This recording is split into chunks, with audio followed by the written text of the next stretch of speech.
নমস্কাৰ টাইমেটলৈ স্বাগতম জনাইছো মাটিবাৰী কিনা বেচাক লৈ ডাঙৰ খবৰ আহি পৰিছে মুখ্যমন্ত্ৰী ডক্টৰ হিমন্ত বিশ্ব শৰ্মাই সাতটাকৈ বৃহৎ মন্তব্য কৰিছে মাটিবাৰী ক্ৰয় বিক্ৰয়ক লৈ এতিয়াৰ পৰা যাৰ পৰা মন গলি আপুনি যেতিয়াই তেতিয়াই মাটি কিনিব নোৱাৰিব আৰু যাকে তাকে আপুনি মাটি বিক্ৰী কৰিব নোৱাৰিব অসমলৈ 1951 ৰ পিছত অহা লোকে এতিয়াৰ পৰা মাটি ক্ৰয় কৰিব নোৱাৰিব মাটি ক্ৰয় আৰু বিক্ৰয় এতিয়াৰ পৰা নিষেধাজ্ঞা আৰোপ কৰা হৈছে সাতটা কি নতুন নিয়ম আহিছে মাটিবাৰীক লৈ আহিছো সবিশেষ তথ্য মুখ্যমন্ত্ৰী ডক্টৰ হিমন্ত বিশ্ব শৰ্মাই বৃহৎ মন্তব্য কৰিছে মাটিবাৰী কিনা বেচাক লৈ আহি গল ডাঙৰ খবৰ এতিয়াৰ পৰা যাকে তাকে আপুনি মাটি বিক্ৰীও কৰিব নোৱাৰিব যাৰে তাৰ পৰা মাটি কিনিব নোৱাৰিব অসমত 1951 চনৰ পাছত অহা কোনো লোকে মাটি কিনিব নোৱাৰিব আপুনি অসমলৈ কেতিয়া আহিছিল কিয়া মনত আছে নে বাৰু অসমৰ নিৰ্বাচিত ৰেভিনিউ ব্লকত 51 ৰ পিছত অহা লোকে মাটি ক্ৰয় কৰিব নোৱাৰিব মাটিবাৰীক লৈ সাতটা নতুন নিয়ম ঘোষণা কৰিছে মুখ্যমন্ত্ৰী ডক্টৰ হিমন্ত বিশ্ব শৰ্মাই বহিৰাগতই অসমত মাটি কিনিব নোৱাৰিব জধে মধে এতিয়াৰে পৰা বিক্ৰী কৰিবলৈও মানি চলিব লাগিব নতুন নিয়ম মানি চলিব লাগিব মাটি কিনাৰ ক্ষেত্ৰতো নতুন নিয়ম মাটি বিক্ৰী কৰাৰ ক্ষেত্ৰতো নতুন নিয়ম কঠোৰ নিৰ্দেশ দিছে মুখ্যমন্ত্ৰী ডক্টৰ হিমন্ত বিশ্ব শৰ্মাই বহিৰাগতই অসমত এতিয়াৰ পৰা মাটি জধে মধে আৰু কিনিব নোৱাৰে অসমত মাটি কিনা বেচাত নতুন নিয়ম আহি গল মুখ্যমন্ত্ৰী গৰাকীয়ে স্পষ্টভাৱে এই কথা উল্লেখ কৰিছে মাটিবাৰী ক্ৰয় বিক্ৰয়ক লৈ ডাঙৰ মন্তব্য কৰিছে মুখ্যমন্ত্ৰী ডক্টৰ হিমন্ত বিশ্ব শৰ্মাই অসমৰ নিৰ্বাচিত ৰেভিনিউ ব্লকত 51 ৰ আগত অহা লোকেহে মাটি কিনা বেচা কৰিব পাৰিব 1951 ৰ আগত অহা লোক অসমৰ কিছু ব্লকত প্ৰযোজ্য হ'ব কিছু নতুন নিয়ম আৰু বিশেষ কিছু অঞ্চলত মাটিবাৰী ক্ৰয় বিক্ৰয়ক লৈ প্ৰযোজ্য হ'ব নতুন নিয়ম মুখ্যমন্ত্ৰী ডক্টৰ হিমন্ত বিশ্ব শৰ্মাই মন্তব্য কৰিছে মুখ্য নগৰবোৰত অৱশ্যে এই নিয়ম প্ৰযোজ্য নহয় বুলি উল্লেখ কৰিছে মুখ্যমন্ত্ৰী ডক্টৰ হিমন্ত বিশ্ব শৰ্মাই এফালে শীঘ্ৰেই অসমৰ চৰ অঞ্চলৰ ভূমিৰ সাৰ্ভে হ'ব বুলিও মুখ্যমন্ত্ৰীগৰাকীয়ে উল্লেখ কৰিছে গতিকে মাটিবাৰী ক্ৰয় বিক্ৰয়ক লৈ এই মুহূৰ্তত আটাইতকৈ ডাঙৰ খবৰটো আহি পৰিছে মুখ্যমন্ত্ৰী ডক্টৰ হিমন্ত বিশ্ব শৰ্মাই বৃহৎ মন্তব্য কৰিছে যে অসমত 1951 চনৰ পিছত অহা কোনো লোকে এতিয়াৰ পৰা মাটি কিনিব নোৱাৰিব 1951 যদি আগত আহিছে তেন্তেহে মাটি কিনিব পাৰিব অসমলৈ 1951 পিছত অহা এজন ব্যক্তিও এতিয়াৰ পৰা মাটি কিনিব নোৱাৰিব আৰু এতিয়াৰ পৰা আপোনাৰ যাক মন যায় তাক মাটি বিক্ৰীও কৰিব নোৱাৰিব যাৰ পৰা মন যায় তাৰ পৰা আপুনি মাটি কিনিবও নোৱাৰিব কিনা আৰু বেচাত নতুন নিৰ্দেশনা আহি পৰিছে কঠোৰ নিৰ্দেশনা আহি পৰিছে অসমৰ নিৰ্বাচিত ৰেভিনিউ ব্লকৰ 51 অৰ্থাৎ 1951 ৰ আগত অহা লোকেহে মাটি কিনা বেচা কৰিব পাৰিব মাটিবাৰীক লৈ সাতটাকৈ নতুন নিয়ম ঘোষণা কৰিছে মুখ্যমন্ত্ৰী ডক্টৰ হিমন্ত বিশ্ব শৰ্মাই বহিৰাগতই অসমত মাটি কিনিব নোৱাৰিব এতিয়াৰ পৰা জধে মধে আৰু মাটি কিনা বন্ধ নিষেধ মাটি কিনা বাধা আৰোপ কৰা হৈছে বিক্ৰী কৰিবলৈ হলেও মানি চলিব লাগিব নতুন নিয়ম আপোনাৰ যদি মন গৈছে মাটি এডোখৰ কাৰোবাৰ পৰা কিনিব বিচাৰিছে জধে মধে আপুনি মাটি কিনিবও নোৱাৰে আৰু যদি আপোনাৰ ইচ্ছা গৈছে কাৰোবাক মাটি বিক্ৰী কৰিবলৈ যাকে তাকে আপুনি এতিয়াৰ পৰা মাটি বিক্ৰীও কৰিব নোৱাৰে যাৰে তাৰ পৰা মাটি কিনিবও নোৱাৰিব যাৰে তাকে মাটি বিক্ৰী কৰিব নোৱাৰিব বিক্ৰী কৰিবলৈও আপুনি মানিব লাগিব নতুন নিয়ম কঠোৰ হৈছে মুখ্যমন্ত্ৰী ডক্টৰ হিমন্ত বিশ্ব শৰ্মাই মাটি কিনা আৰু বেচাত নতুন নিয়ম আহি পৰিছে মাটিবাৰী ক্ৰয় বিক্ৰয়ক লৈ মুখ্যমন্ত্ৰীগৰাকীয়ে স্পষ্টভাৱে এই কথা উল্লেখ কৰিছে যে অসমত নিৰ্বাচিত ৰেভিনিউ ব্লকত 1951 ৰ আগত অহা লোকেহে মাটি কিনা বেচা কৰিব পাৰিব 1951 ৰ পিছত অহা লোকে মাটি কিনা বেচা আৰু কৰিব নোৱাৰে অসমৰ কিছু ব্লকত প্ৰযোজ্য হ'ব এই কিছু নিয়ম মুখ্যমন্ত্ৰীগৰাকীয়ে এই কথা উল্লেখ কৰিছে ইয়াকো কৈছে মুখ্যমন্ত্ৰীগৰাকীয়ে যে শীঘ্ৰেই অসমৰ চৰ অঞ্চলৰ ভূমিত সাৰ্ভে কৰা হ'ব কিমান মানুহ আছে সাৰ্ভে কৰা হ'ব কোনে কাক মাটি বিক্ৰী কৰিছে সকলো সাৰ্ভে কৰা হ'ব বুলি মুখ্যমন্ত্ৰী ডক্টৰ হিমন্ত বিশ্ব শৰ্মাই মন্তব্য কৰিছে গতিকে আপোনাৰ এতিয়াৰ পৰা মন গলেই মাটি বিক্ৰীও কৰিব নোৱাৰিব মন গলেই মাটি আপুনি কিনিবও নোৱাৰিব 1951 ৰ যিসকলে পিছত আহিছে পিছত অহা লোকে মাটি কিনিব নোৱাৰিব কাৰোৰ পৰাই মাটি কিনিব নোৱাৰিব 1951 ৰ যদি আগত আহিছে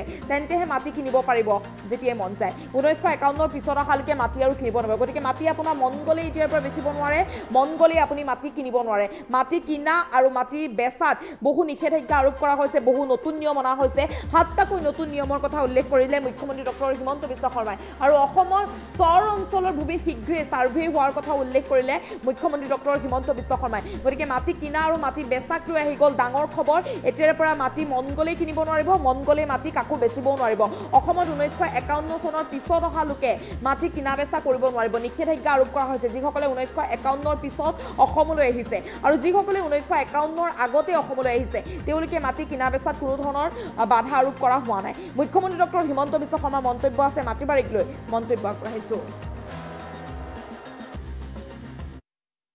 1951 চনৰ আগতে অসমলৈ অহা ব্যক্তিয়েহে মাটি কিনা বেচা কৰিব পাৰিব। অসমৰ নিৰ্বাচিত ৰেভিনিউ ব্লক আছু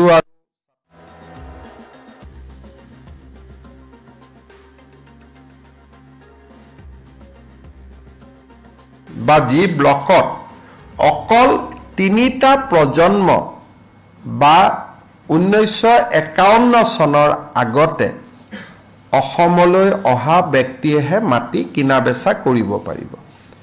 অৱশ্যে এই ক্ষেত্ৰত জনজাতীয় অনুসূচিত জাতি আৰু 6 জনগোষ্ঠীৰ ক্ষেত্ৰত আমি প্ৰমাণপত্ৰ বিচৰা পৰা আমি বিৰত থাকিম। আনহাতে এই সিদ্ধান্ত নগৰসমূহত বিশেষকৈ মুখ্য নগৰসমূহত ই প্ৰযোজ্য নহয়। এই ৰিকমেণ্ডেশ্যনটো অকল ভিলেজৰ কাৰণে আছিল, গাঁৱৰ কাৰণে আছিল বা নন মিউনিচিপালিটি ৰেভিনিউ ব্লকত আছিল। কিন্তু ছাত্ৰ সন্থাই বিচাৰে যে কিছু নতুনকৈ গঠন হোৱা পৌৰসভাবিলাকতো এই নিয়ম প্ৰযোজ্য হ'ব লাগে।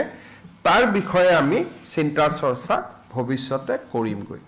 ইয়াৰ লগতে আজি আমি এটা ডাঙৰ সিদ্ধান্ত গ্ৰহণ কৰিছোঁ যে চৰ অঞ্চলৰ মাটিসমূহ জাষ্টিছ বিপ্লৱ শৰ্মা কমিটিৰ প্ৰতিবেদন অনুসৰি আমি ছাৰ্ভে কৰাৰ কাম হাতত ল'ম। ছাৰ্ভে মানে ছেটেলমেণ্ট নহয়। ছাৰ্ভে মানে মাটিখিনি চৰকাৰী যি ৰাজহ ব্যৱস্থাৰ ভিতৰলৈ অনা হয়।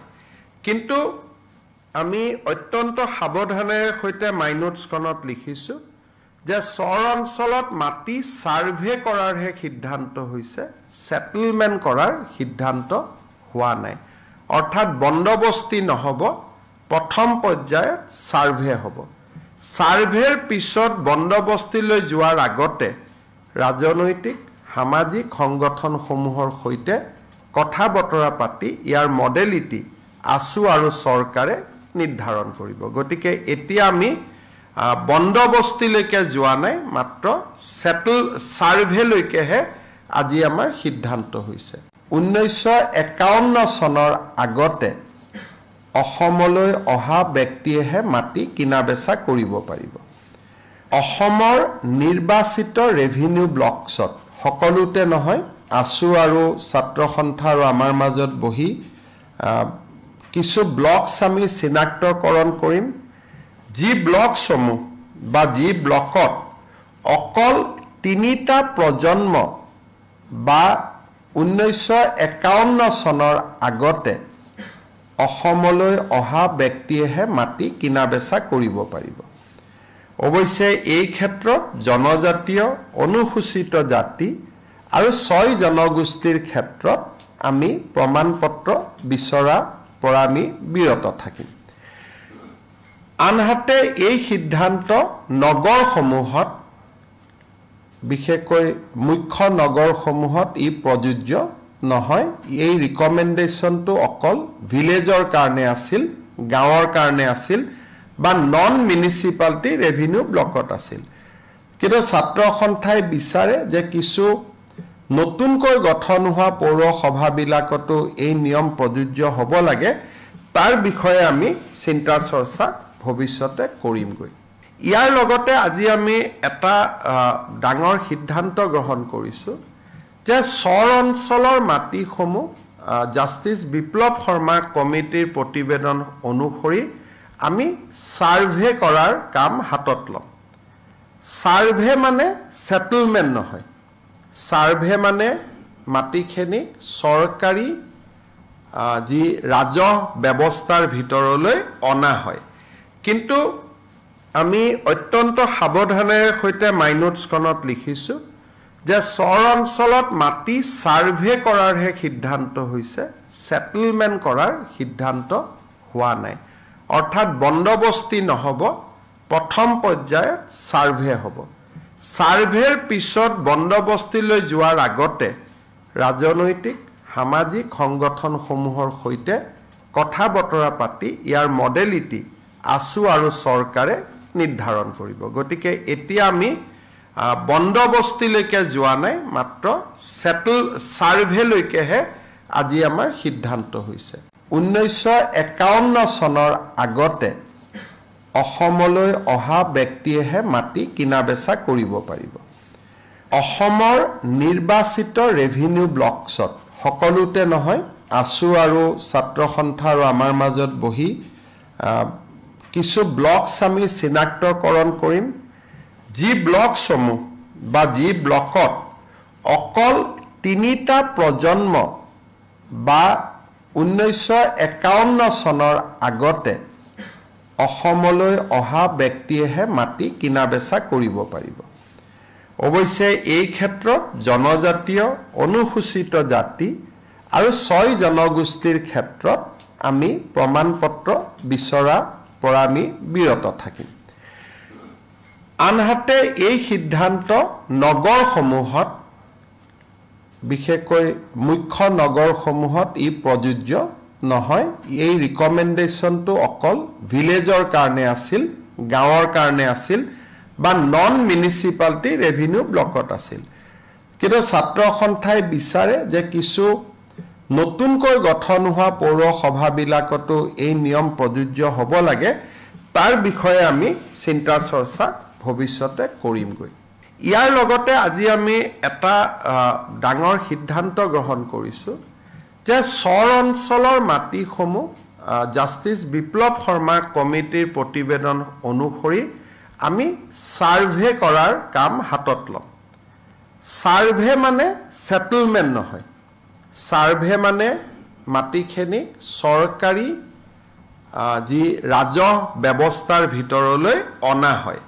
কিন্তু আমি অত্যন্ত সাৱধানেৰে সৈতে মাইনোটছখনত লিখিছোঁ যে চৰ অঞ্চলত মাটি সাৰ্ভে কৰাৰহে সিদ্ধান্ত হৈছে, সেটেলমেণ্ট কৰাৰ সিদ্ধান্ত হোৱা নাই। অৰ্থাৎ বন্দবস্তি নহ'ব, প্ৰথম পৰ্যায়ত সাৰ্ভে হ'ব।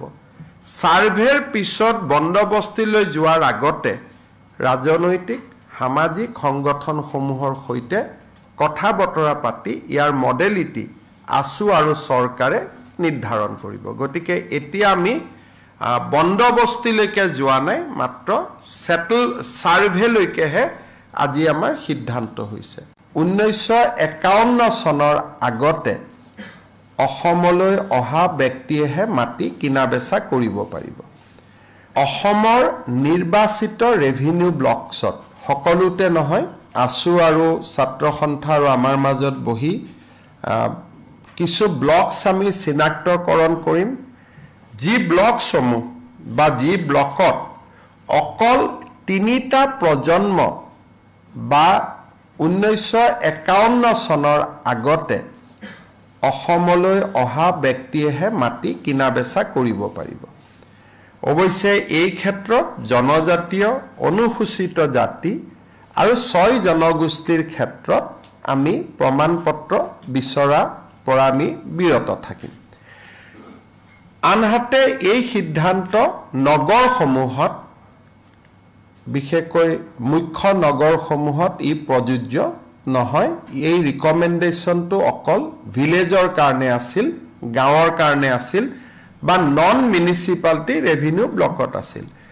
কিন্তু ছাত্ৰ সন্থাই বিচাৰে যে কিছু নতুনকৈ গঠন হোৱা পৌৰসভাবিলাকতো এই নিয়ম প্ৰযোজ্য হ'ব লাগে। তাৰ বিষয়ে আমি চিন্তা চৰ্চা ভৱিষ্যতে কৰিমগৈ। ইয়াৰ লগতে আজি আমি এটা ডাঙৰ সিদ্ধান্ত গ্ৰহণ কৰিছোঁ যে চৰ অঞ্চলৰ মাটিসমূহ জাষ্টিছ বিপ্লৱ শৰ্মা কমিটিৰ প্ৰতিবেদন অনুসৰি আমি সাৰ্ভে কৰাৰ কাম হাতত ল'ম। সাৰ্ভে মানে সেটেলমেণ্ট নহয়, সাৰ্ভে মানে মাটিখিনিক চৰকাৰী যি ৰাজহ ব্যৱস্থাৰ ভিতৰলৈ অনা হয়। কিন্তু আমি অত্যন্ত সাৱধানেৰে সৈতে মাইনোটছখনত লিখিছোঁ যে চৰ অঞ্চলত মাটি সাৰ্ভে কৰাৰহে সিদ্ধান্ত হৈছে, সেটেলমেণ্ট কৰাৰ সিদ্ধান্ত হোৱা নাই। অৰ্থাৎ বন্দবস্তি নহ'ব, প্ৰথম পৰ্যায়ত সাৰ্ভে